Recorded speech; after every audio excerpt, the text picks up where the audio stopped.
Assalamualaikum semua. Pada pelajaran Nahwu kali ini saya akan membahas kana wa akhwatiha. Kana dan saudari-saudarinya. Kana memiliki 12 saudara, yaitu Amsa, Asbaha, Adha, Dhalla, Bata, Sara, Laisa, Mazala, Manfaka, Mafati'a, Mabariha, dan Madama. Mereka disebut saudari dari kana karena kesamaan dari amal atau fungsi kana. Jadi meskipun pada pembahasan selanjutnya hanya fokus pada satu kata saja yaitu kana, kata-kata yang lain juga memiliki amal atau fungsi serta kedudukan yang sama saja dengan kana.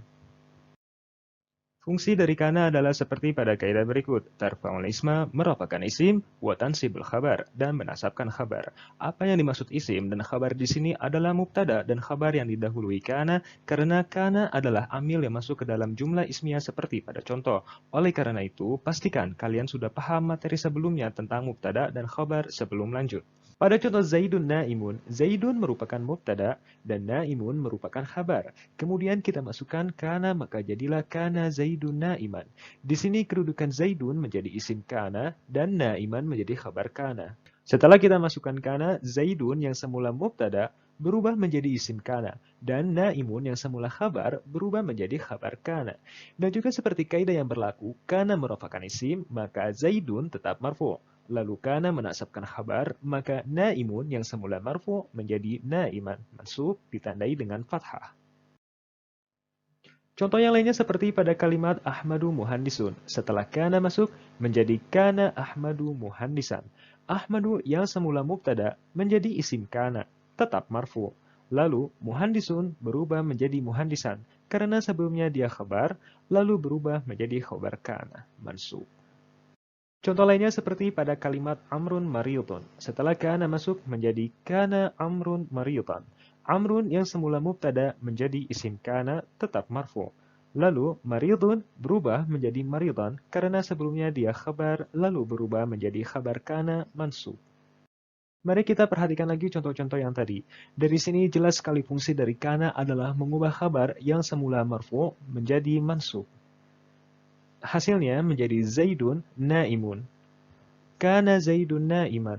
Ahmadu muhandisun menjadi kana Ahmadu muhandisan. Amrun maridun menjadi kana Amrun maridan. Tapi ingat, mansub bukan berarti harokat akhirnya harus selalu diganti menjadi fathah. Karena ada kalanya isim yang mansub tidak dengan fathah. Seperti pada isim yang musanna, jama mudzakkar salim, dan jama muannas salim. Contoh yang musanna adalah seperti ini. At-talibani naimani. Al-waladani sa'idani. Al-baitani kabirani. Setiap kalimat pada contoh tersebut terdiri dari mubtada dan khabar. Dan setiap kata tersebut berarti marfu. Hanya saja alamatnya bukan dengan dhammah, melainkan dengan huruf alif karena kata-kata tersebut merupakan musanna atau kata yang menunjukkan dua. Kaidah kana tetap berlaku, yaitu merafakan isimnya, dan yang terpenting adalah menasabkan khabarnya. Alamat nasab dari musanna adalah huruf ya, maka naimani yang semula marfu menjadi naimaini mansub. Hasilnya, at-talibani naimani menjadi kana talibani naimaini. Al-waladani sa'idani menjadi kana al-waladani sa'idaini. Al-baitani kabirani menjadi kana al-baitani kabiraini. Sementara ini adalah contoh jumlah ismiyah yang berupa jama mudzakkar salim, yaitu pada kalimat pertama dan kedua. Alamat rofa pada jama mudzakkar salim adalah huruf wawu. At-talibuna naimuna. Ketika masuk kana, maka kabarnya harus mansub, yaitu ditandai dengan huruf ya. Maka awalnya at-talibuna naimuna menjadi kana talibuna naimina. Al-waliduna masruruna menjadi kana al-waliduna masrurina. Sementara kalimat ketiga adalah contoh yang jamak muannas salim ditandai dengan huruf alif dan ta. Nah, ini perlu menjadi perhatian khusus karena jamak muannas salim apabila mansub maka ditandai dengan harokat kasrah, bukan dengan fathah. Maka naimatun yang semula khabar marfu ketika kana masuk menjadi naimatin ditandai dengan harokat kasrah. Hasilnya al-badatu naimatun menjadi kanatil banatu naimatin. Perlu dicatat bahwa kanati di sini asalnya adalah kanat, yaitu kana dengan ditambahkan tak tanis bersukun. Tapi karena ada dua sukun bertemu di sini, maka harokat sukun pada huruf ta diubah menjadi kasrah agar bisa lebih mudah dibaca, sehingga menjadi kanatil banatu naimatin. Sekarang coba kalian tebak seperti apa jadinya ketika kana masuk ke dalam kalimat ini. Perhatikan kaidah yang berlaku. Tarfa'ul isma wa tansibul khabar. Jawabannya adalah kana al-ustadzu maridhan, yang mana al-ustadzu kedudukannya adalah isim kana dan maridhan adalah khabar kana. Lalu, kana sendiri itu apa? Kana merupakan fi'il madhi atau lebih tepatnya fi'lun madhin naqisun. Naqis artinya kurang. Disebut demikian karena makna kalimatnya tidak lengkap kalau tidak ada khabar kana. Misal hanya kanal ustadzu. Di sini artinya ustadz itu.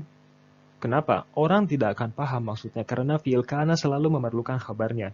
Kanal ustadzu, ustadz itu maridon, sakit. Nah, kalau seperti ini maknanya lengkap dan dapat dipahami kalau ustadz itu sakit. Disebut naqis juga karena kana bukan fi'il yang menunjukkan suatu peristiwa atau aktivitas. Kalau kita bandingkan seperti kataba, menulis sebuah aktivitas. Lalu ja'a, datang, aktivitas juga. Atau bisa juga peristiwa. Tapi kana tidak ada artinya. Pada contoh di sini hanya menunjukkan waktu saja, yaitu maldi atau lampau. Jadi kanal ustadzu maridhan artinya ustadz itu sakit di masa yang sudah lalu, seperti kemarin misalnya, dan mungkin sekarang sudah tidak sakit lagi. Sekarang kita coba bandingkan dengan kalimat katabal ustadzu. Kataba merupakan fiil pada umumnya menunjukkan sebuah aktivitas, yaitu menulis. Oleh karena itu, kita perlu mencari pelaku atau fa'il yang menunjukkan siapa yang melakukan fa'il itu. Al-ustadzu merupakan fa'il karena yang menulis adalah ustadz dan dia marfu, ditandai dhammah. Sementara kana al-ustadzu hadiron, kana bukan sebuah kejadian, jadi tidak ada fa'ilnya. Yang ada di sini hanyalah isim kana serta khabar kana. Lalu bagaimana caranya kita tahu mana yang fiil biasa dan fiil naqis? Sederhananya seperti ini. Kana dan saudari-saudarinya yang 12 itu, dari amsa sampai madama, semuanya merupakan fiil naqis. Jadi, fiil-fiil yang di atas ini tidak ada fa'ilnya, tetapi yang ada isim dan khabarnya. Nah, selain kana wa akhawatuha ini, ada fa'ilnya. Meskipun kana merupakan fiil naqis, dia tetaplah fiil yang artinya bisa kita tasrif seperti pada fiil umumnya. Seperti yang kita tahu, fiil terbagi menjadi 3, yaitu madhi, mudhari, dan amr.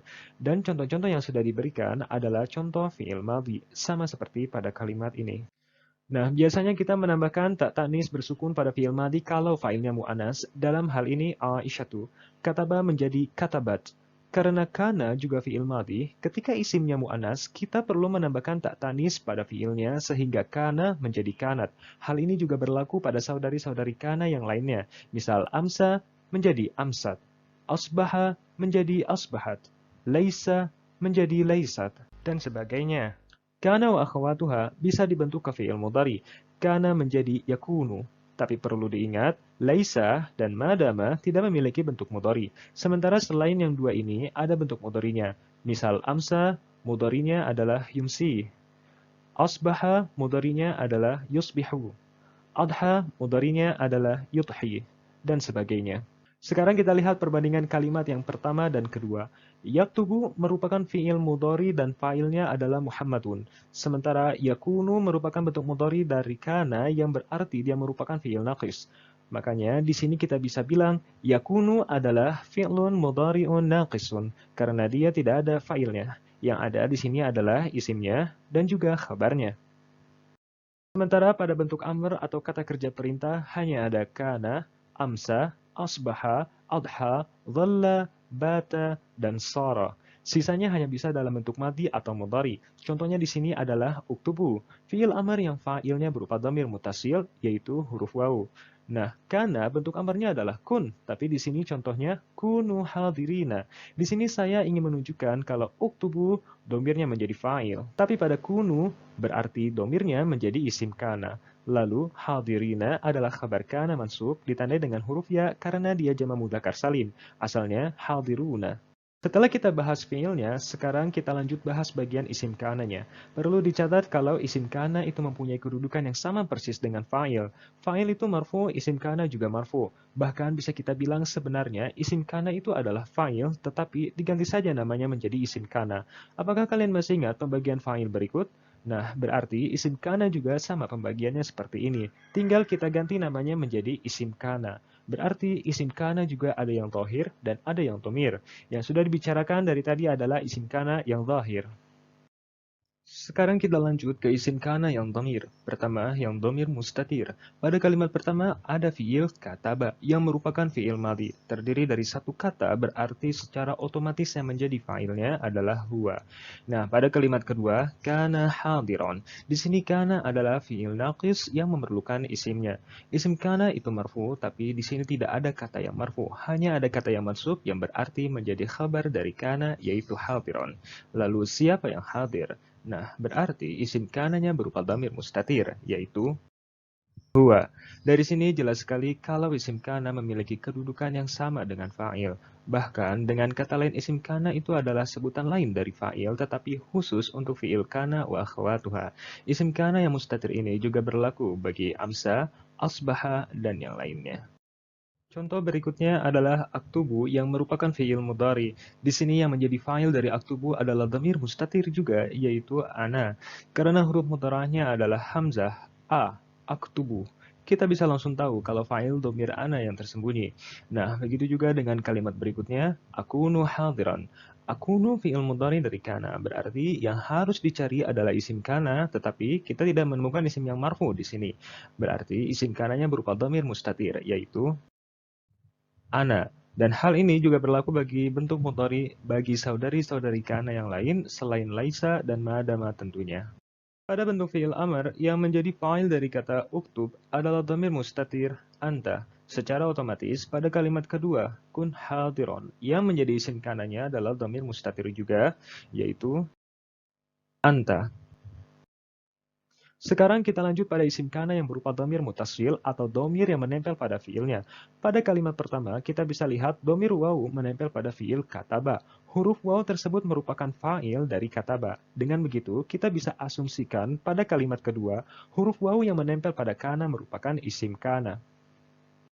Contoh lainnya di sini katabtu, yang mana ada imbuhan tu yang menempel pada fiil kataba. Nah, imbuhan itulah yang dimaksud dengan domir mutasil di sini, dan domir tersebut menjadi fa'il dari kataba. Pada kalimat kedua, imbuhan tu juga menempel pada kana menjadi kuntu. Kalau pada fiil biasa domir tu menjadi fa'il, maka di sini domir tu menjadi isim kana. Untuk lebih jelasnya, perhatikan perbandingan tasrif dari fi'il kataba dan kana. Di sini saya ingin menunjukkan bahwa kana sejatinya memang fi'il. Tasrif kana sama seperti halnya tasrif bagi fi'il madi pada kataba. Terlihat huruf-huruf yang berwarna merah merupakan imbuhan atau dalam istilah nahwu di sini disebut dhamir mutasil yang menempel pada fiil. Dan kita tahu dhamir yang menempel itu merupakan fa'ilnya, tetapi pada kana dhamir-dhamir yang menempel itu berarti menjadi isim kana. Sementara pada kotak yang berwarna abu-abu, kataba dan katabat berarti tidak ada dhamir yang menempel, sehingga fa'ilnya bisa isim dhahir atau dhamir mustatir huwa atau hiya. Begitu juga kana dan kanat, berarti isim kananya bisa isim dhahir atau dhamir mustatir huwa atau hiya. Tasrif ini juga berlaku untuk saudari-saudari kana yang lain. Pada fi'il mudhari, fa'il juga dapat berupa domir yang menempel pada fi'ilnya. Di sini contohnya fi'il yaktubu disambung dengan domir alif lalu huruf nun sebagai alamat rofa dari af'alul khamsah. Menjadi yaktubani yang mana yaktubani ini merupakan fi'lun mudhari'un dan huruf alif yang menempel pada fi'il tersebut adalah fa'ilnya. Selanjutnya yakunani juga asalnya adalah yakunu dan dia fi'lun mudhari'un naqisun lalu bersambung dengan huruf alif yang merupakan isimnya. Sementara hadiro ini adalah khabar kana mansub yang ditandai dengan huruf ya karena hadiro ini adalah mutsanna asalnya hadironi. Contoh yang ini juga sama seperti sebelumnya. Taktubuna merupakan fi'lun mudhari' dan di sini ada domir yang menempel dan domir tersebut merupakan fa'ilnya. Sama halnya dengan taktubuna. Takununa juga merupakan fi'lun mudhari'un, hanya saja dia fi'il naqis yang artinya waw di sini bukanlah fa'il, tetapi kita menyebutnya sebagai isim kana. Sementara hadirina adalah khabar kana mansub yang ditanya dengan huruf ya, karena hadirina adalah jama' mudzakkar salim, asalnya hadiruna. Untuk lebih jelasnya, perhatikan perbandingan tasrif dari fi'il yaktubu dan yakunu. Huruf-huruf yang diberi warna merah merupakan domir-domir yang menempel pada fiil mudhari. Domir tersebut bisa berupa huruf alif, wawu, ya, ataupun nun. Domir-domir tersebut merupakan fa'il bagi fiil yaktubu. Dan pada yakunu berarti namanya bukan fa'il, tapi isim kana. Sementara pada kotak yang berwarna abu-abu berarti fa'ilnya atau isim kananya berupa isim zahir atau domir mustatir. Nah, ingat juga kalau tasrif ini pun berlaku untuk saudari-saudari kana yang lainnya, kecuali laisa dan madama karena laisa dan madama hanya ada dalam bentuk fi'il madhi. Terakhir, ini adalah perbandingan tasrif dari fi'il uktub dan kun, yang keduanya merupakan bentuk fi'il amr.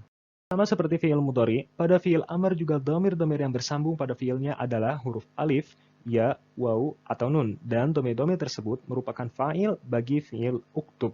Sementara pada fi'il kun, berarti kita namai domir-domir yang bersambung tersebut dengan isim kana. Sementara kotak yang berwarna abu-abu artinya tidak ada domir yang menempel, sehingga fa'il atau isim kananya berupa domir mustatir, yaitu anta. Tasrif ini juga berlaku pada amsa, asbaha, adha, dhalla, bata, dan sara.